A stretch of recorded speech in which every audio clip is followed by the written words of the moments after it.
Today, I'm gonna give you a tour to my workspace setup. I made a minimal revamp on my desk setup, so check it out. The first one is my desk mat.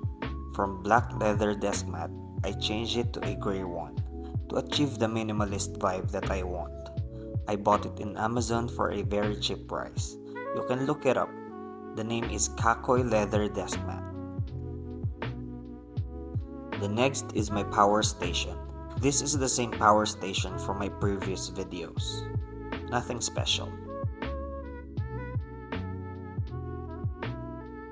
I added my ZZ Raven as well because it really suits with the vibe of my workspace now. The next one is my JBL. Again, same speaker that I'm using.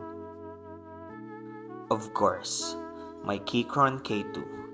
Maybe this will be my keyboard of choice forever.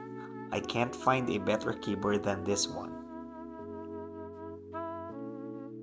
The best revamp I made is my Logitech MX Master 3S. You can watch my unboxing and reviews on it on my previous video. The best mouse for me. I'm using the same monitor, the HP M27FW. After a year, it's still working well. Here, I will show you how I hide my cables at the back of my monitor. I added this U-green tripod as well because yes, I'm vlogging now, so I really need a tripod to position my phone anywhere I want. So that's my minimalist workspace. I hope you enjoyed my video.